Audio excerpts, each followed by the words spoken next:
இன்றைக்கு கூட நம்ம பிள்ளைங்க இங்கேருந்து அமெரிக்கா போயிட்டாங்கன்னா அப்புறம் வரும்போது வித்தியாசமாக வருவாங்க. ஃபாரின் போயிட்டாங்கன்னா அப்படி வித்தியாசமாக வருவாங்க. நம்முடைய கலாச்சாரத்தை இழந்து போயிடுவாங்க. அப்புறம் சேலை கட்டன்னா சேலையா, அது என்னது? கல்யாணத்துக்கு சேலையா மறந்து போச்சு கட்டுறதுக்கு.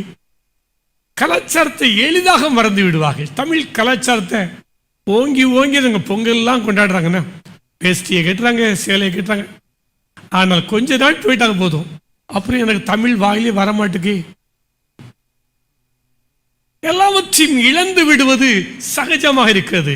ஆனால் யோசேப்பு என்ற ஒரு இளைஞனை தூக்கி வைத்து உன்னுடைய கலாச்சாரத்தை மாற்றுவதற்காக, உன் பெயரை மாற்றுவதற்காக, உன் உடையை மாற்றுவதற்காக, உன்னுடைய மொழியை மாற்றுவதற்காக முயற்சி செய்தோம். யோசேப்பு என்ற இளைஞனை மாற்றவே முடியவில்லை.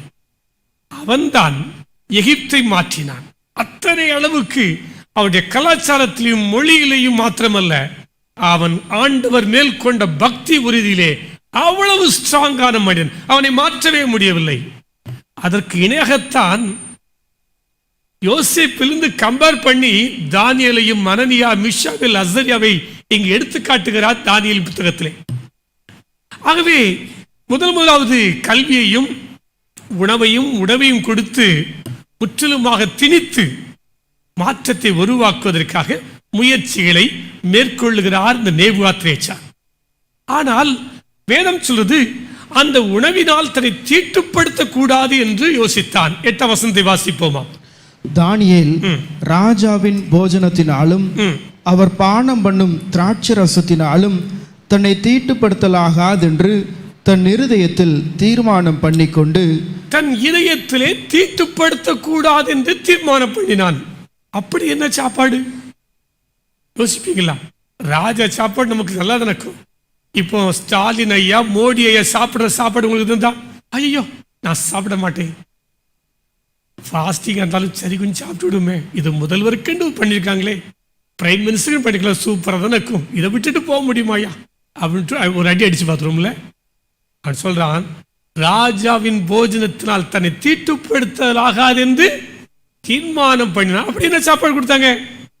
குறிப்பாக பாபிலோனிய மக்கள் பன்றி இறைச்சி சாப்பிடுவார்கள். ஆனால் யூதர்கள் பன்றி இறைச்சி சாப்பிட மாட்டார்கள். அசுத்தம் என்று சொல்லி உபாகமும் லேவியராகும் 2ஆம் அதிகாரத்தில் கொடுக்கப்படுகிறதே, அந்த உணவெல்லாம் வேண்டாம் என்று ஒதுக்குவார்கள்.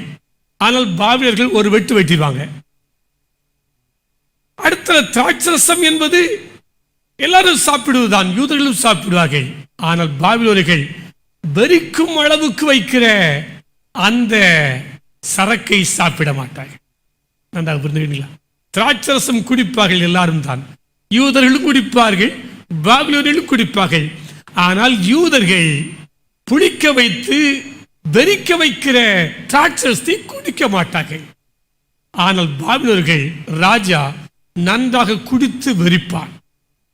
ஆகவே தான் வேதம் சொல்வது, தன்னை தீட்டுப்படுத்தலாகாது என்று தன் இதயத்திலே தீர்மானம் பண்ணி கொண்டான்.